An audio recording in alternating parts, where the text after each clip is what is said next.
everybody doing? Good.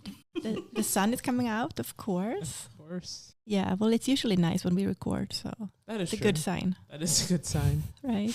And the sun has been out, the sun has been up till later in the day, which I think has been pretty nice. Yeah, the weekend was amazing. Like till 9. Like compared to other years? No. So I'm from California. At 8, like clockwork, the sun is down. Mm. So when I moved here, it was a phenomenon that at 9 p.m. I could still go out and walk, or go somewhere.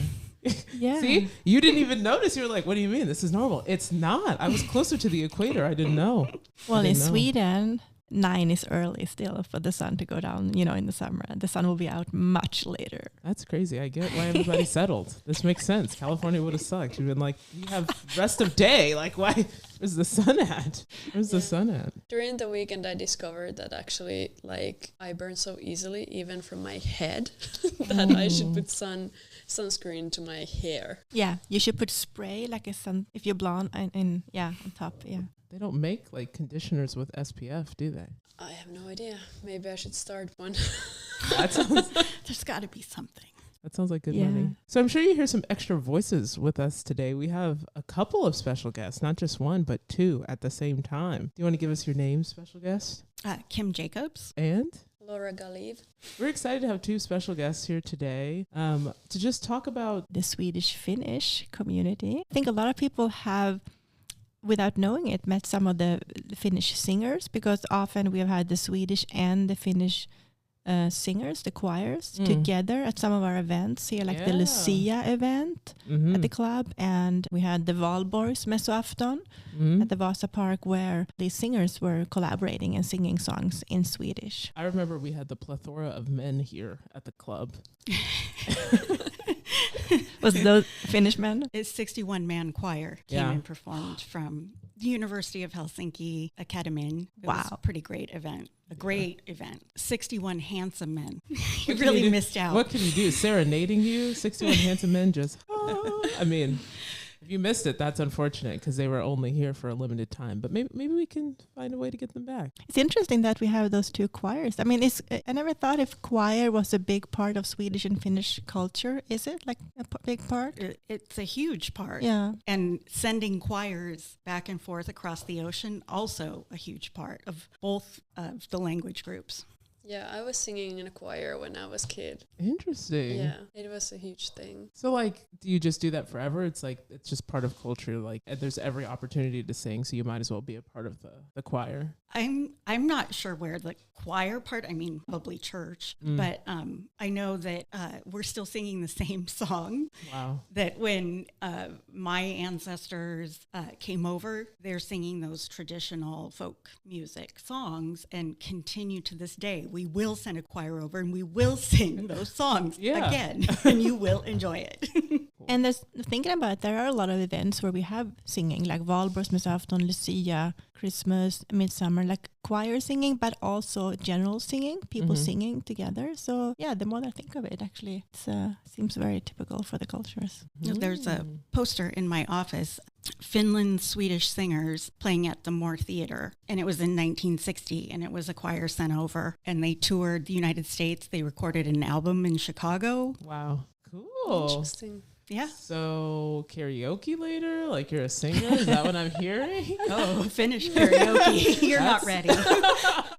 So my name is Laura Galeev. I'm a marketing professional here in Seattle. I study at University of Washington, digital marketing. I'm also a content creator, so creating content from the Nordic perspective, networking with all the companies, smaller businesses, other content creators here in Seattle. So it's been a very lovely time to meet so many different people and also just spread the knowledge of Finnish culture that way to people who haven't been in Finland but are very interested of going, and actually seeing the Northern Lights recently was a huge thing.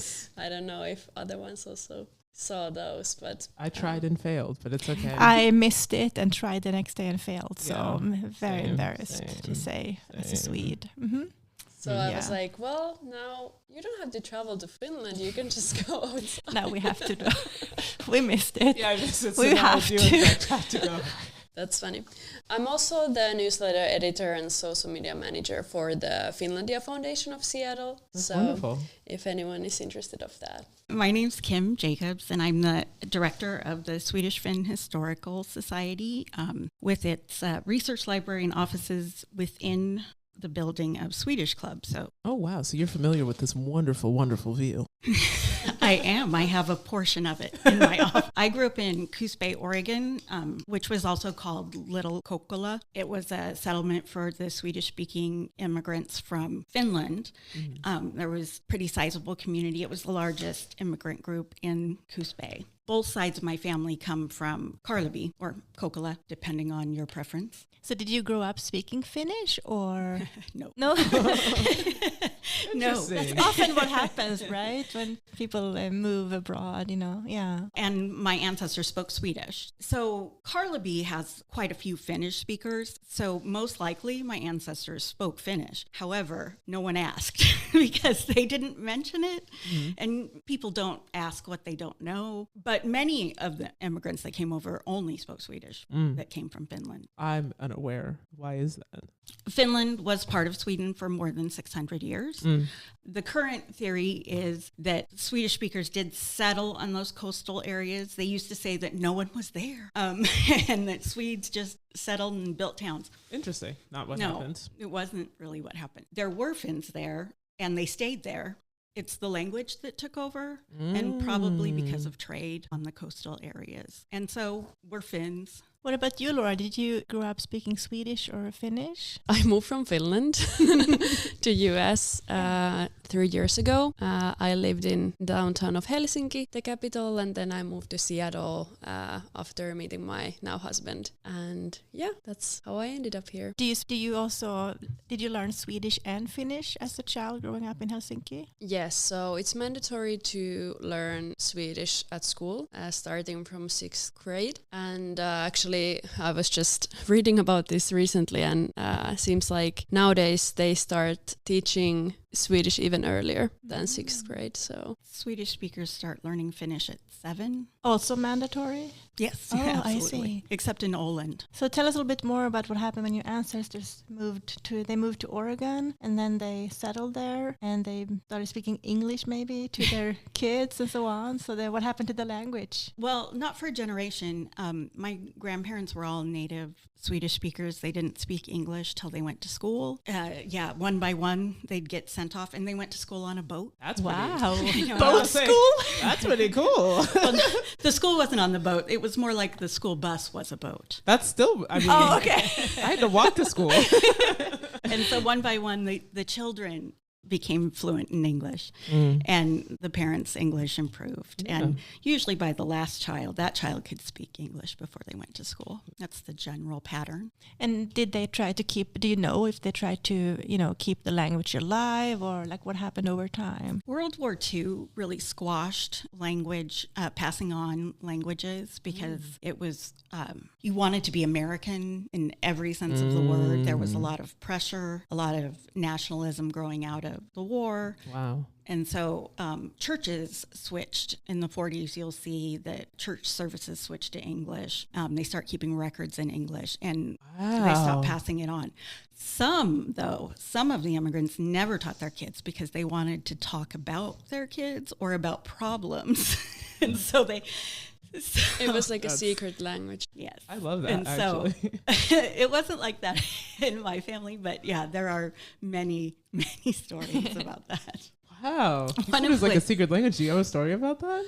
It somehow just reminds me, when you're traveling to different countries, and then if you know multiple languages, then... No, I don't know what that's like. This is so funny. Like usually, especially Finns, like if we travel anywhere, then it's common that people are like, no, now we cannot speak Finnish, because then the other Finns can know that we're also from Finland. Oh. But I have taught my husband Finnish, and then he's very interested of like using it everywhere. So we traveled to Iceland, to this small, tiny area, and there was one restaurant, and we went to this restaurant, and then actually there was a couple from Finland. Wow. And my first thought, don't speak in Finnish, because that's just the culture. And you don't want to. You want to be sick. And then my husband is like, "Moi!" like, hi. It's like, no, that's against the Finnish code. I don't know. Is this the same in Swedish, or is this just that we don't want to reveal our identity? Yeah. Yeah, it's more fun to just listen to other Swedish right? people. Okay, Yeah. I was like, So is messy. this a thing? That's so messy. I love it. You guys are like, oh, don't let them identify us in public. We are That's so reserved. interesting. We don't want to. Yeah. We are reserved. That's we don't want to. fantastic. It's so funny because what you said came about using a secret. I actually tend to use Swedish when I try to, when I want to reprimand my kids when they're with their friends or whatever. I start speaking in Swedish, and and then they know something is up. But then now they start speaking back to me in English. No, you can speak English, Mom. What is it that you're trying to say? Oh, So that's like they will not have it anymore that I'm trying to do that. But I bet it scares some kids off. It would scare me. Oh my God, my mom doesn't speak another language. She just yells at me in English. Everybody can hear. In another language? Yeah. What did she say to you? You're crying. What happened? Oh my God. What other pieces of we've talked about pieces of American culture that's touched Swedish culture. Are there any things that are like, in America they meant one thing and Finns took hold of it and it just warped into something? Oh, where Finns took an American thing. Yeah. Well, at least in Ostrobothnia, classic American cars, parades, car shows, just a ton. And what about the rest of Finland? Oh, they like those? This is not my specialty area, I would say. So Ostrobothnia had an enormous amount of immigration. Yeah. It was decimated by immigration. So at least 10% of the population had to go. So, and most of them went to the United States. And so that region of Finland is pretty well acquainted with the United States because almost everyone there has a cousin Who here. lives in America? Yeah. Interesting. And so I think that's probably part of the reason that's really popular in Finland. But from the viewpoint here, you're always like, why? But, people here like old cars They too. like old cars too. I will say there's something about the 60s cars that people just will not let go of them. They will be classic forever. Yeah, is it Ever like classic. a symbol of also America, right? In that time, after the war, maybe. Yeah, the very classic much. American movie Prosperity. stars. Yeah. Yeah, and at that time, both Finland and Sweden were still fairly poor countries at that point. They were starting to get more economic. What about growing up as a Swedish Finn, Finnish Swede? Did you celebrate the same traditions, like midsummer and things like that? Christmas in a Swedish way, or? There were a lot of traditions they kept, not all. Some you don't even know are traditions until you visit, and then you're like, oh. And so I always encourage people that, know where their family came from to visit, because there's all these cultural ghosts in your life that you will never understand. You won't even know that that's why they're there. Like, we told time to the half hour in our house, and it's 5 till the half. And until my friends one day pointed it out that I was weird. I was like, no, everybody I know does this. And that's how you tell time in Swedish. Yeah, my students can relate to this. This is interesting that you did that. Wait. You guys all tell time by the half? Well, when it's around, we do it in a different way from the school desk. No, in English you say 4:25. Yeah. So you kind of start at the 4 and do 4:25. Yeah. In Swedish you switch when you get to the 4:20. Instead we start saying like around the half. So we say 5 minutes to half, 5 minutes past half, but in Swedish. So not in English. So we don't say 25. That would be weird. That would be weird. Get back to my classes. Yeah, I know. I know. Camille, sign up. That's so interesting. Summer classes. Yeah, so it's a small, just different way of kind of constructing how you speak about time. What about for you? Any interesting Finnish traditions that you like that don't really take place in America or just stand out to you? The only thing I can think about is sauna, the sauna culture, how big it is. Like, people have it at their home. There is always pretty much access to sauna. And then here it's like, where is the sauna? Okay, from the last time that we talked about saunas, I have been in a sauna and I've now converted. You talked about it so much and I listened to you, so I'm with you now. There's not enough. So where did you go? There are saunas. I was on a cruise. Aren't they at the gym or swim not clubs? At my gym. Swim clubs. Not at my gym. Spas. Hotels. There's a Banya just off of Dexter. Banya 5, I have been there many times. That's pretty much the only sauna that I have found. Like that is kind of like the spa setting. Then there was this other sauna, but it's not open now. So Oh my gosh. Actually, we had a Finnish visiting lecturer a couple of years ago here, and she actually recommended a place to go. I forgot the name of it. Like a spa in Seattle where they have it's like kind of like a relaxing spa. Gosh, I forgot the name of it now. But they have a sauna there, and they also have like a hot tub and everything. Okay. And now it all makes sense to me because she was the Finnish lecturer. I actually went there. Yeah, this sounds like a serious thing. Like now I feel like I have to go to Finland to be like, how many saunas are in the square footage that I'm at right now? Like if I walked a lot. It's very popular in Sweden too. We used to have them in the house and in like the cabin. It's Sweden, people love getting in the sauna and then jumping out into the snow or ice cold water. Not me. I'm not a fan. I'm an American now, remember? I'm an American citizen. It's a superpower in America. Actually, yesterday was so nice. We went to the lake and my kids actually jumped into the water, which is crazy. But I was proud. They are still Vikings after all, even though they are Americans. But I could recommend. I went to Semiamo a few weeks back for like a long weekend, Memorial Day weekend. Semiamo is about an hour and a half from here, almost by the coast. You can see Canada from there. They had a sauna in the pool area, the pool spa area. I feel so hot in the sauna. But they're I good. just love it. It's like I think that might be the point. I know multiple people here who have built their own saunas just because like it's like You're you cannot encouraging. just go to No. No. easy access to sauna. We went in Canada, Whistler. We went to this like a spa. I think the name was like Scandinavia Spa or something. And then we went there. Oh, I've heard about that actually from friends.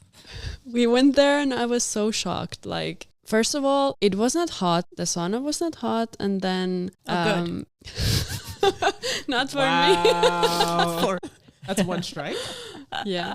And usually, like, sauna is the place where actually Finns start to talk with each others. You know. Wait, so not in public, but in the confines of They a have to- hot sauna? They have to be naked.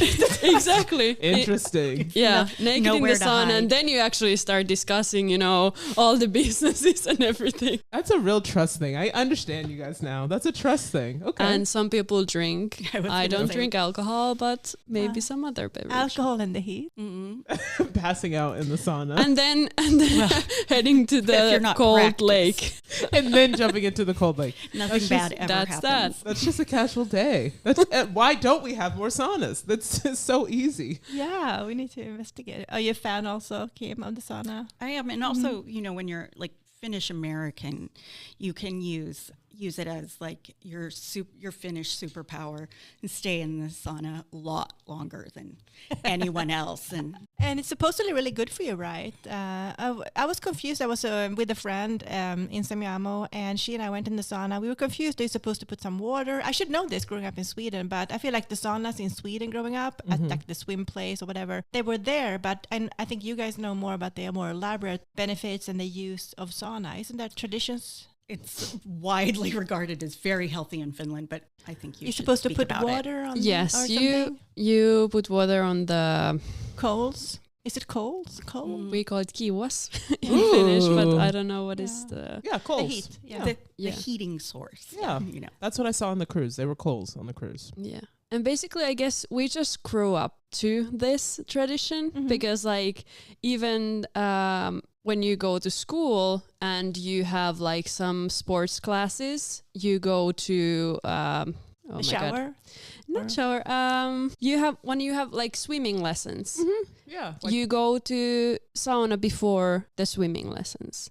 So when you're kids, you start it already from there. What? So it's like so much part of the Yeah. culture that now I'm like, Where are the saunas? exactly. They were on the cruise, Camille. Did you go in the sauna? No, I did because my mom was like, "You have to." Okay. She Good. also was preaching the sauna, so that's hilarious. You guys gave me back to Spiritually back. Finnish. And she, listen, for a sauna, yeah. I don't know. I'm a believer. I'm with you on the quest. There's not enough. I'm with you. Seattleites, listen. Where are the saunas at? You're building a lot of coffee shops. We need more saunas. And it's also very common to like after sauna you go to basically frozen lake to swim in the frozen lake with the ice. I won't be partaking in that. No. I will not be participating. Yeah, that's in okay. this. I'll watch. I'll take pictures. I've been doing it many times. It's fun. We need to get on that. You said the closest one is where? There is Banya 5. I don't remember which street is it, but here in downtown of Seattle. 1 block off of Dexter.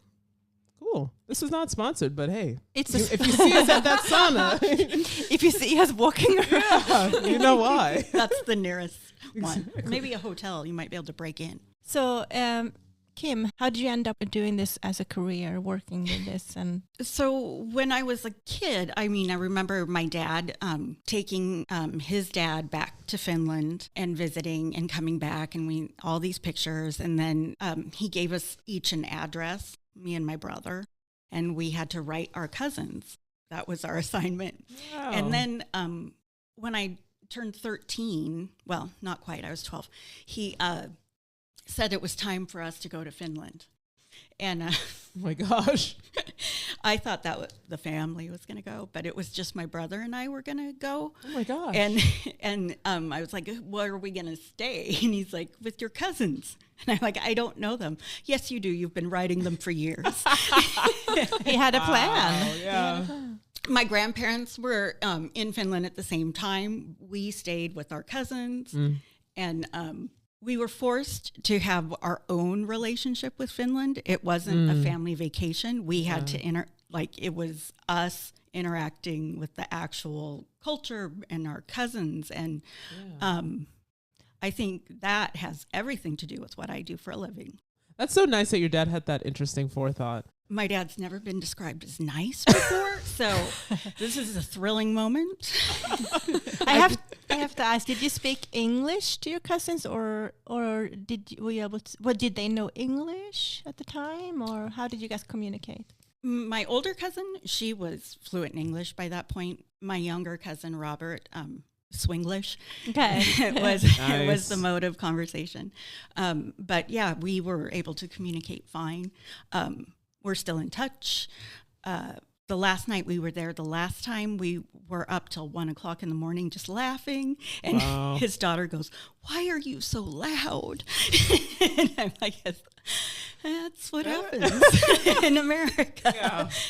Did you learn some Swedish also from them? Yeah, I looked back at my notes in my photo album, and almost everything is in Swedish. I was really on a mission to, I thought I could, integrate. I was very driven to learn everything I could when I was there. Yeah. And so, yeah, I took a lot of notes in Swedish, which I don't remember doing that. So that was surprising when I saw that. So the mission of our organization is to document every Swedish-speaking immigrant that came from Finland. And that's because they emigrated at twice the rate as the Finnish speakers. I mean, it's for a couple of different reasons, but one being where a lot of them lived in Ostrobothnia, there was no industrialization. So there was little for them to do, and there were no more farmland to give out. And the Finnish speakers from that area left in droves as well.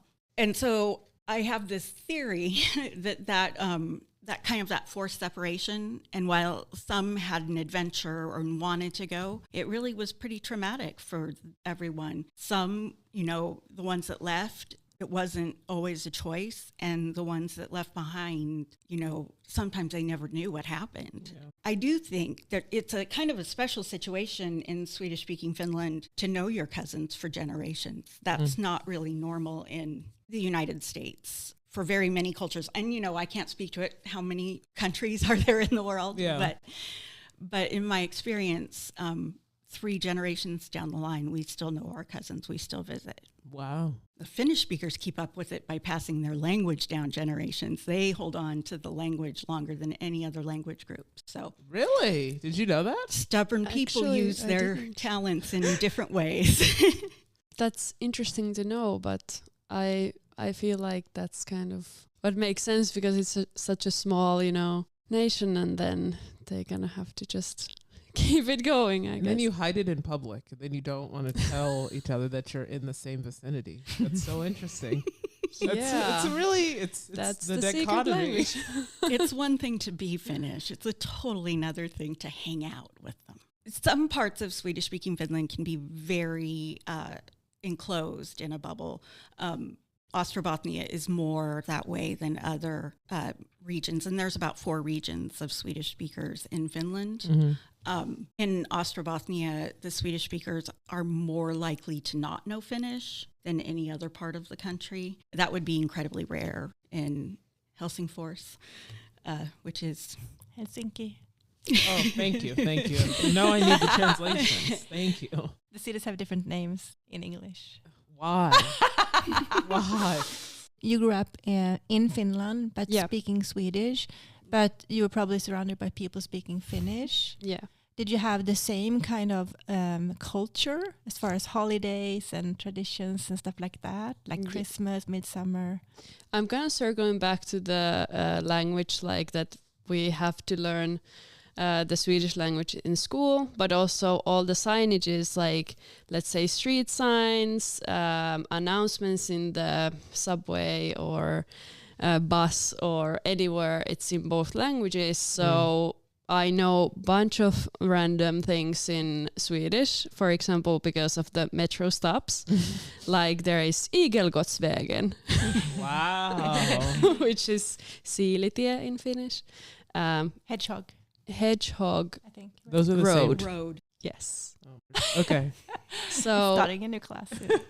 and also like, for example, your address, it's in both languages, right? So you can say it either in Finnish or in Swedish and people find your place. So yeah. So you really grew up speaking both languages and being kind of feeling like part of 2 kind of language cultures at least then. Yeah, I think, well, my family, as said, is Finnish speaking. And then obviously there are families that their languages at home are both Finnish and Swedish. So then they would probably speak more in Swedish, or I don't know, how would I say it, like a mix of Finnish and Swedish. I have also had these conversations when my friends couldn't be understood, let's say if they travel to Sweden, because they're speaking like this mix of the mix of the languages. Yeah. There's no easy way to mix Finnish and Swedish into like a Spanglish type word. There's no way to do that, unfortunately. Yeah. I always try to use the languages that I know. Obviously, my Swedish is not my strongest language because I don't use it that much. But if I travel, for example, to Sweden, I try to use it and sometimes probably get answered in English because it's just like so rusty. It's the worst. But so bad. Oh my God. They're like, we'll just save you. Oh my gosh. But I think it's important to just keep trying. We had another visiting lecturer from Finland. We had another visiting lecturer at the university who spoke what she called the Moomin language, and she came to my Swedish class at UW and kind of to show them a little bit about this. So she was speaking Swedish, but with the Finn, like a Swedish-speaking Finn. So what do you guys think about that? This joke. And did you know that we have a new course at a university about the Moomin trolls? I did not know that. That our chair has created. It's very popular. Nice to see you have the book with you, Kim. Swedish. Oh, you have a cup with you. Look at that, Camille. What is going on? Camille. Yeah, I don't know what this is. Do you know about the Moomin trolls? Oh, I have seen these. I thought you had. I've seen these online. I didn't know that's what they were. They're Finnish. Or this Swedish Finnish. Well, they're definitely Finnish. Okay. The creator was a Swedish speaker. Okay. Oh, but okay. still Finnish. Hey, Yeah, so that's how it works. I brought my Moomin mug with me. And it's actually very common that Finnish households, like pretty much everyone has these mugs at home. So if you visit any Finnish home, it doesn't matter if it's in US, if it's in Finland, and you go to the kitchen, you probably see these Moomin mugs there, which is pretty interesting tradition. And I actually got this when I was a kid from my mom, so it has been with me since forever. You brought it all this way? Yeah. Of course. They sell them at also, Camille, if you want to get one. I saw them at the Scandinavian specialty store. Oh, okay. I'd get a pink one for sure if they made them in pink. I'll get you one. They basically make these limited editions. So you cannot buy this one from like store, but you can buy it like secondhand if someone wants to sell theirs. So they kind of make it, maybe this was like 2001. until like 2014 or something like this specific. And there's They're so cute. mug releases. Limited run. Wow. I'm sure a lot of Americans don't know that. It's not as popular here, but they are internationally popular. Of course, like most things. Like most things. Japan, they're very popular in Japan, England, most of Europe. Yeah, I really much grew up watching the Moomin, like the cartoons and reading the books. And then when I go here to do groceries, I have my Moomin bags or with me. And then sometimes I end up to conversations with people because they're like asking, what is this? They're pointing just a picture, and then some people actually know. They're like, I'm so fascinated about the Finnish culture, and then all of a sudden I end up now you're in public being Finnish again. Oh my god. I know, I about was going to Moomins. say, you may not speak Finnish in public, but that Moomin bag's going to out you every time. Yes. The author Tove Jansson, who wrote the books, is one of the most famous Finnish authors, of course, and she wrote books that actually are sometimes considered to be for kids, but some of them also for adults, because they have like a very like philosophical kind of theme, so that even reading, I read some of them for my kids too, and with pictures, picture books. And they are really kind of like Astrid Lindgren's books, Swedish author. They are like really interesting for kids and adults, right? Yeah, or Roald Dahl also speaks to children Yes. like they're grown-ups. Danish. Like they can handle something. Okay. I was like, he's Finnish? No. Scandinavia. I got- we are. He's British, but I think his parents were immigrants Okay. to England. I don't know. From this, I've just learned about a lot of people who I didn't know were Scandinavian, so this is always fun. So Kim, do you have a mug with a Moomin? I do. It's in my office. I wish I had brought it in here. It's okay. I feel like maybe that's Perfect. where I've seen it probably most recently. I was like, I feel like I've just seen that. The sign on our office door says Office of Moomin Affairs. Oh, in so Swedish, cute. you check it out. I didn't even notice. Okay. And so, but yeah, when Finnish speakers are in Sweden, they're often told they sound like a Moomin. Moomin so- svenska. And so some are 100% okay with it and embrace it and are like, you know who we are. And then some are not very happy. And so I think it really depends on the person. Yeah, it can probably get a little bit tiring to hear that maybe. Yeah, and especially because you have been studying it for such a long time, and then you just speak differently because obviously if we are not taught like the Swedish, but the Finnish Swedish, so yeah, it sounds a bit different. The only thing we ever get as Swedish people is like the Swedish chef. You're So lucky, though. That's how we Such a sound. good He's the best. Is that how I sound? No. I'm just a big Muppet fan, so no, you don't sound like that at all. Thank you. I've actually not heard a Swedish person sound like that, so maybe you guys aren't actually Swedish. And Well, he maybe is? when we speak, That's just probably it. My relationship with the Swedish club, I would say relatively new, because I have acknowledged that like, okay, Swedish club, I passed this like this building many times, and at some point I was like, what is the Swedish club? It just like, hit me. I was like, now I actually got interested. So I've been here like annual, there are like these bazaar events as far as I remember. Yeah. So I've been in those, but then other events, I'm kind of like, I know that there are many events going on, but also planning it to my schedules, it's sometimes a bit tricky. So I really have to pick few events and actually attend, and then I can tell more. I met some of my Zoom students last nice. week. We met up in person for the first time, and it was here at the club at 5-6 o'clock for a drink in the bar and some appetizers. And you don't have to schedule that; you can just show up. I went to see actually the website today to figure out what events are coming up because I'm invested now. And what's your favorite part about living in Seattle? It's quite the Scandinavian community. Do you feel, Kim, that it's like a good place to live for a Scandinavian? Yeah, well, I think it's a lot easier here for somebody to encounter bits and pieces of Finnish culture or Swedish culture. It's in a metropolitan area, especially compared to growing up in a small town. There's a lot more opportunity, and especially because UW has a Scandinavian Studies department too. That is helpful support for the community and the National Nordic as well. Oh yeah, those are like the biggest department in America, actually. Yeah, Scandinavian department. And of course, the Nordic Museum is the natural Nordic Museum, as you said. So it's the full country. And what about you? What do you think about living in Seattle? You've been here 3 years, but you came for the studies, so you came to UW for studies. And do you like living here? Do you feel like have you found it to be something you can relate to, the Scandinavian culture in Seattle, or anything else you love about Seattle? I really like that the nature is near.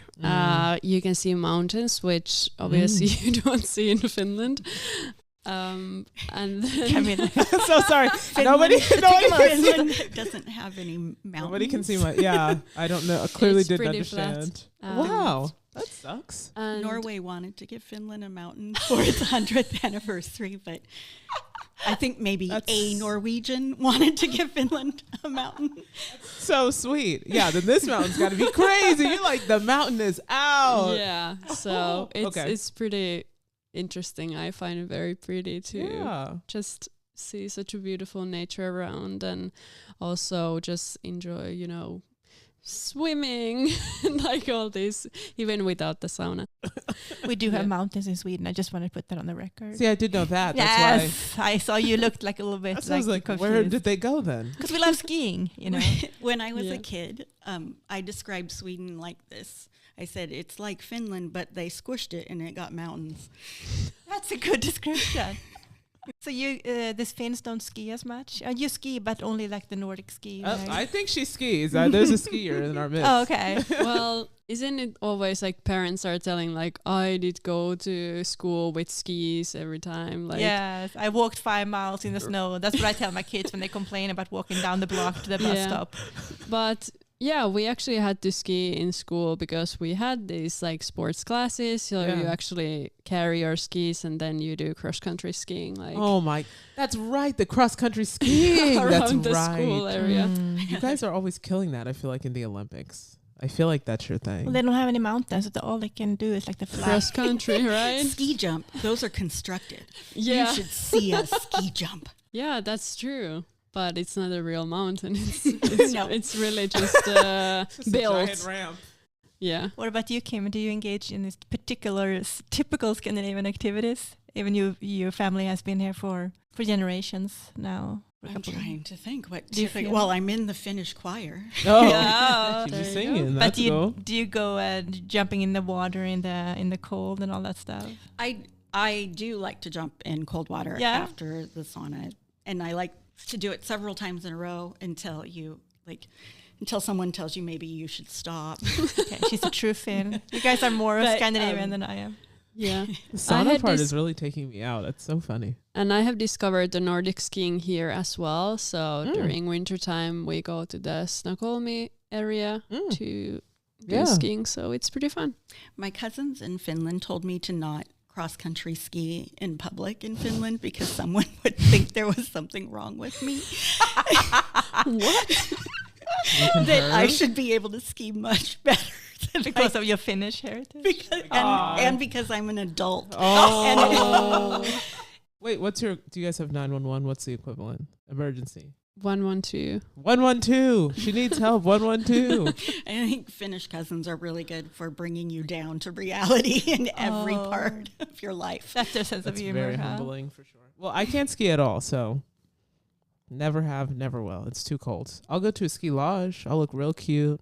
Have my hot cocoa. I'll watch you guys all come down. Go to the sauna. Apparently a Whistler they have one. It sounds like I'll need to be in the sauna and I'll just walk outside. What about other parts of culture? Like, do you guys feel like, of course you just moved here, but you grew up here and you have a heritage. Like the food, is it like still some Finnish, traditional Swedish Finnish foods or dishes you like? Yeah, do you guys eat the whitefish too? Do you guys eat the pale? Smoked whitefish? Yeah. Yeah. Especially while in Finland, because my cousin brings out his smoked whitefish from a guy. A guy? They always have a guy. Yeah, he has a guy. We don't know who the guy is. He's never going to tell us who the guy is, but he brings it out. It's the best thing you've ever eaten. It's insanely good. What kind of fish is it? Just a smoked whitefish. Oh, I was just being facetious. It's just a smoked whitefish. What about the sill? Do you like herring sill? Or I'm not as big a fan as pickle. What about you over here with the herring? do you eat that as well?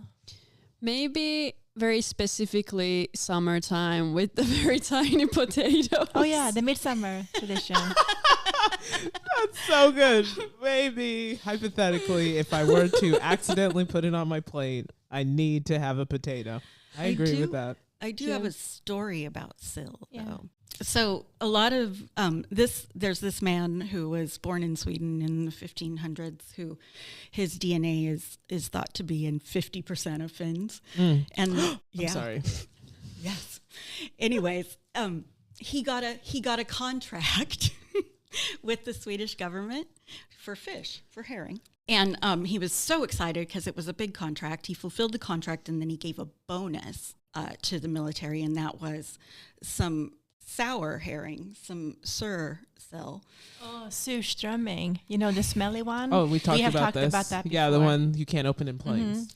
At that time, it was only regarded positively in northern Sweden, and the soldiers were not from northern Sweden, and they went on a hunger strike.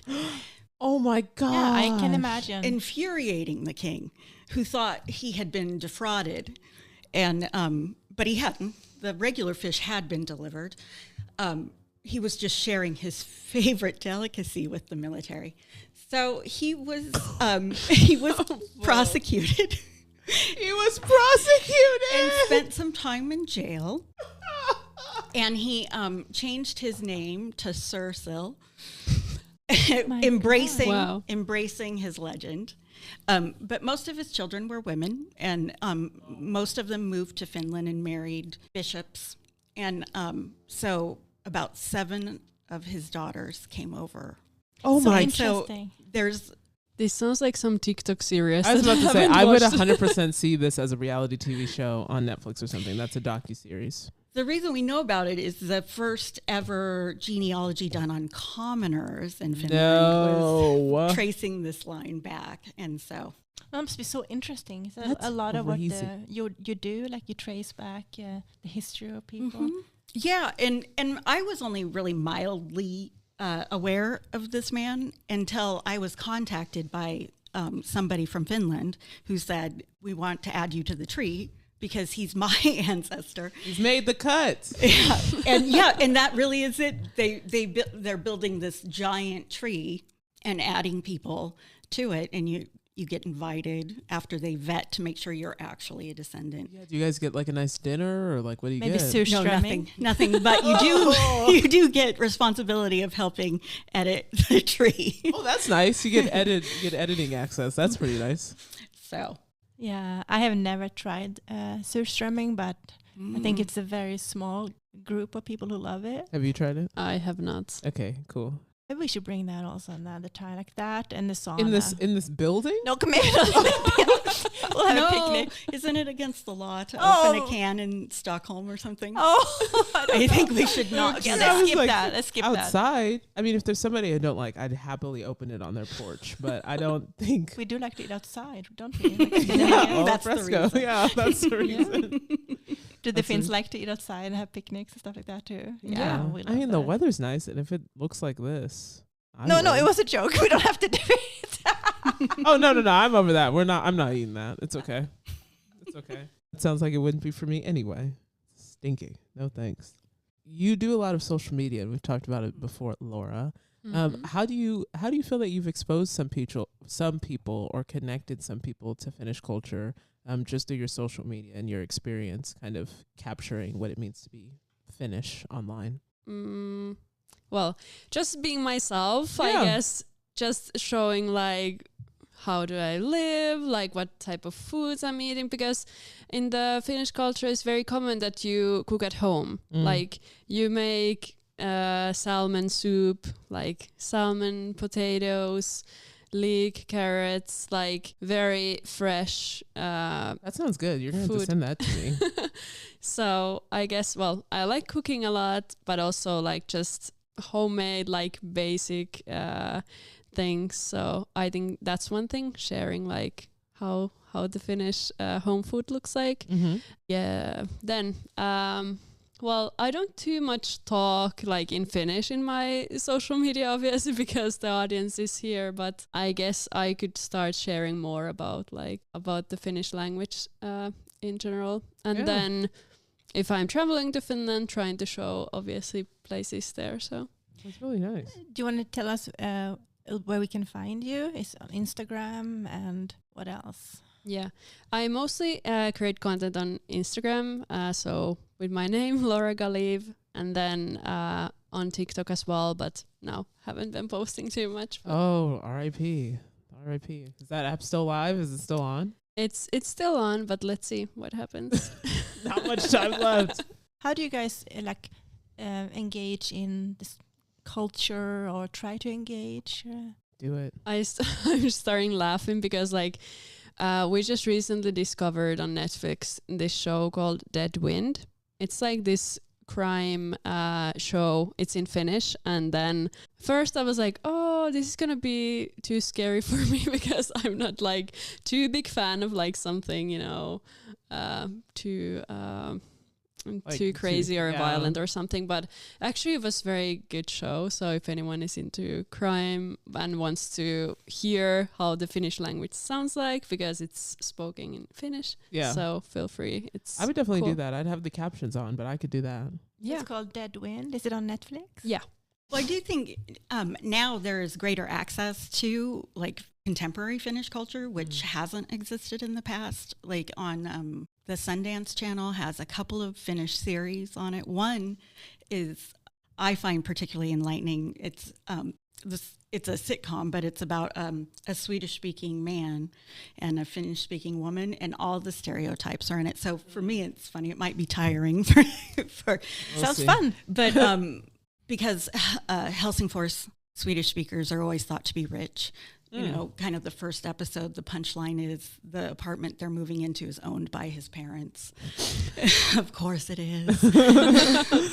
Interesting. And so there's a lot of that interplay between the Finnish speaking culture and the Swedish speaking culture that I really enjoyed seeing, which, I don't see here. Yeah. And so that show's great. And then there's one about the Cold War, and I think that's really interesting historically, and showing how Finland dealt with Russia. And also there's a lot of underplay from the Civil War in Finland between the Reds and the White armies. And that's still the leftover resentments carry clear through the Cold War. And I found that series to be really interesting. Are they both on, did you say the Sundance channel? Yeah, Sundance channel. I don't have that channel. Do you also have do you also agree with Laura that home cooking or something, do you have any recipes that have been now in your family? Yeah, anything I could add to my grocery list this week, that'd be helpful. Yes, and those are the interesting things. We like to ask people about food traditions, because those, then what you call them gets changed. So skorpor. We know skorpor. We love skorpor. My sister and I, we call them skorps. They're like hard and not sweet cookies or biscuits. Yeah, they're like biscotti, but not as sweet. Thank you. I miss those now, come to think of them. I don't know if you can get them here. I used to eat them as a kid. No, you can't get them. With some butter on them? You have to make them. There is the Scandinavian specialty store. I don't know if they have it. Yeah. The there was a bakery in Astoria, and I know that the Swede Finns here would order from Astoria and have it sent. But you have to get the good ones, then you can't just get. I mean, in Norwegian's own Scandinavian specialties. So. What? This is a conspiracy. I didn't know this. Okay. What else? The more you know. I know. What? I'm so sorry. Nobody can see my face. That's just jaw down. Okay. Wow. Any other fun food memories or cultural things? I think cardamom bread. We always had cardamom bread. So it's not a Swedish thing? Is that a Scandinavian thing? Or is that a Finnish thing? Well, I think it's definitely Swedish and Finnish, but Finland was part of Sweden for a very long time. Oh, I get it, yeah. Are there any particular, you feel like differences from the Swedish and the Swedish speaking part of the culture and the Finnish speaking part of the culture? Or? I think, and chime in. Yeah. The Swedish speaking culture is a little more outgoing. Not so much you would mistake them for Americans. Wow. But just a little more outgoing. There's a lot of social capital in Swedish-speaking Finland. It's a tiny population. You do not step out of line. You certainly don't cheat a fellow Swedish Finn because then it's you're a done. tiny population. Everybody will know. But really connected. I can email a friend in Finland and they can find me the person, and within a couple of emails, it's just a very connected community. Wow. And so that's a little different. What's your experience, Laura? Yeah, I'm kind of trying to think like through my friends that would be Finnish, Swedish speaking. But I think that there are for sure like different traditions and more Swedish traditions that what like Finns would celebrate. But I mean, now it's kind of mix and match. For example, I'm trying to recall this word. It's rapujuhlat, kräftskiva. Kräftskiva, the crayfish party. Crayfish. Oh, Yeah. That's one. So I think that's more like the Finnish Swedish people. It's like a big celebration within their families, and then for Finnish families, not too much. So some families might, but it's not like a thing. Oh. That's how I feel. Yeah, and a lot of That's a good the example. media that Swedish speakers consumed was from Sweden. So when TV starts, you see, Lucia becomes popular in Swedish-speaking Finland, which, Lucia is really a contemporary tradition, but even more contemporary in Finland. Interesting. Kind of like we now have Halloween in Sweden, but we Yeah, didn't when I exactly grew like up. that. Yeah. Maybe like Oh yes, America strikes again. Yeah, I think it's the same that now there is also Halloween and like baby showers and all the other wait, not things baby- are now happening. we never had a baby shower. I never had a baby shower. Not baby. That must be So great. you just had the Yeah. baby? Yes. Nobody cares. Yes. just- Well, in Four Finland, you kids, get a no baby box. shower. You don't need a baby shower. No baby you get a shower, no, box. what do you call it, wedding shower, none of that. The wedding shower. But- I think it's dumb to have a wedding shower and an engagement party. I feel that that's too many. But Can I you need do a it? baby Can I do shower. a redo? Can we Yeah, just because now you don't have to ask for like diapers or anything. You can just ask for only wine. Oh my God. I think you deserve a baby shower. Let's do it. It's happening. You heard it here. There are some things where that Swedish media affected the culture. For instance, with like folkdräkt, not all of. I actually wish we had filmed this podcast because of Camille's face. We should start filming. Sorry for interrupting, Yes. but we have to start putting it on YouTube, Camille. I'm so sorry. Because what's folkdräkt? It's What is the that? costumes, the traditional folk dress. clothing. Oh, You can see okay. them at the National Nordic Museum. Oh. The outfits that Yeah. you can wear at midsummer, for I example. actually see some of our members in that, so now I know what you're talking about. Yeah. So determining that folk dress, the type for each area, was a contemporary project. And not all of the Finnish-speaking areas have folk dress, but the Swedish-speaking, without a fault, do. And it's that Swedish influence, seeing that come from Sweden. Yeah. And then midsummer, the traditions in Swedish-speaking Finland are far more like in Sweden. I mean, in Åland, it's exactly like in Sweden. There is Anyway. actually this movie, Tove Jansson movie. I don't know. It's pretty new. Oh, really? Yeah. A It was very documentary? sort of. Yeah. Great. It's cool. A You should watch it. biopic. I would Oh, love So to it's where watch is it? that. actors. I don't remember like which Mm. platform No, is it's it okay. at, but Yeah. you'll find it. I'll find it. I can get that to you immediately. Oh, nice. Nice. It's already in my hand, actually. I want to see that for sure. I love those type of movies. She's pretty incredible. She was voted Finlandssvensk of the century. And so over who was second was Mannerheim. And then third was Sibelius. So she's pretty important. Yeah. I'm so sorry at the silence. I wish I knew who these people Swedish were. Finland. You Yeah. might want to elaborate for I Camille. understand you not knowing who Mannerheim is, perhaps, but Sibelius. Sibelius, Did I know Sibelius? the Oh my gosh. composer. Sibelius. No, Maybe I if I- definitely, she's not going to know it that Maybe if way. I heard a piece, probably. Okay. Yeah. I'm a jazz girl, Oh. so. Well, I think Seattle Symphony is doing some Sibelius pieces this year. Oh, okay. They generally do. So. Okay. So then I probably have heard it. I'll ask my roommate. She was in orchestra, so She might know it. she probably does. Yeah. She'll look at me the same way you're looking at me. And I think at the Nordic Museum there is this Tuomo and Markus, like this Finnish band performing, and I think there is like mix of a lot of different music styles, but I think jazz is one of them, so maybe you should got check the it Finnish out. jazz. Wow. I'm in there. My grandfather, when we went on vacation with him, we had to stop mid-morning and mid-afternoon for coffee and pie, coffee and cake, coffee and cookies, and coffee time. And tea so time. that coffee break was unavoidable. It was not to be missed. Yeah. He would not compromise.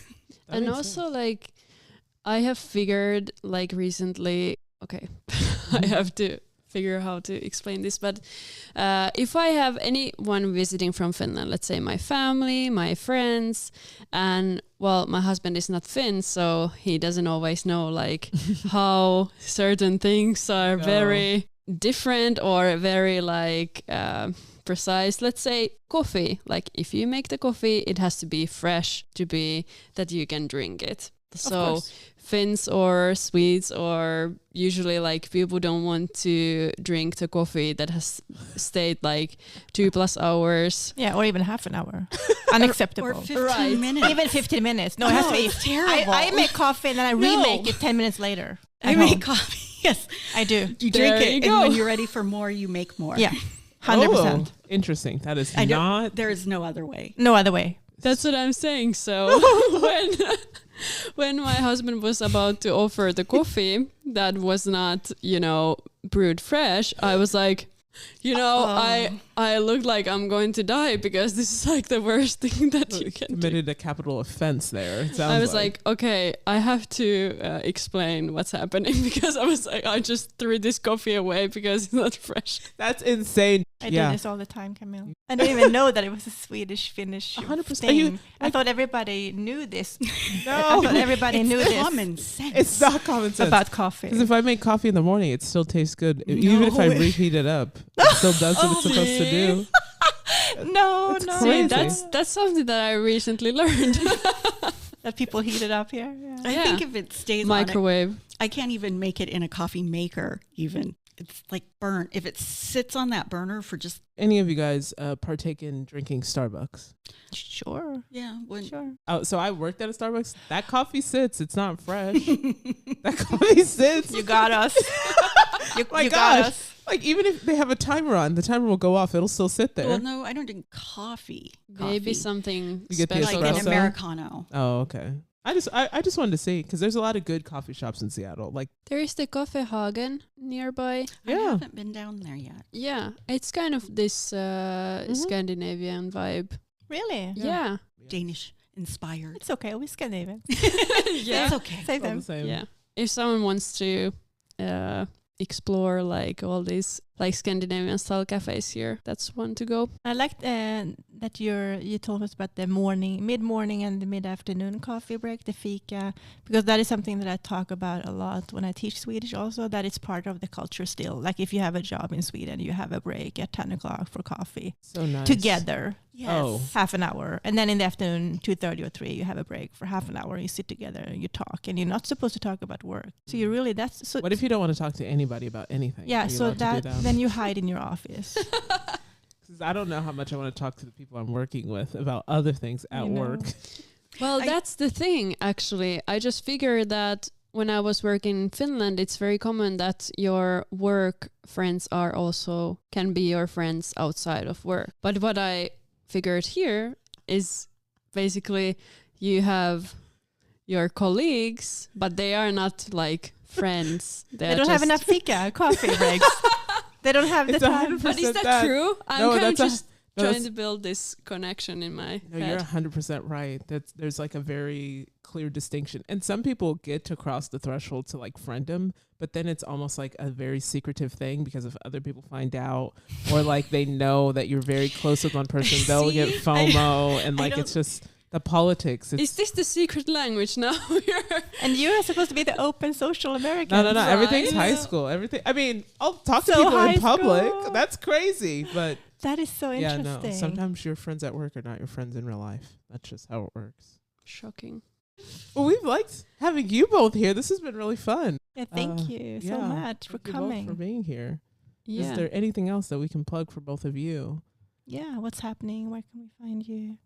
If you think you're Swedish and you got a DNA test that says you're Finnish, you should definitely get a hold of me.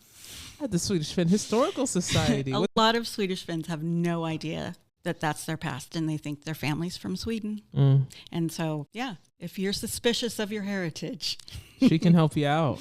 Great. the Swedish Finn Historical Society.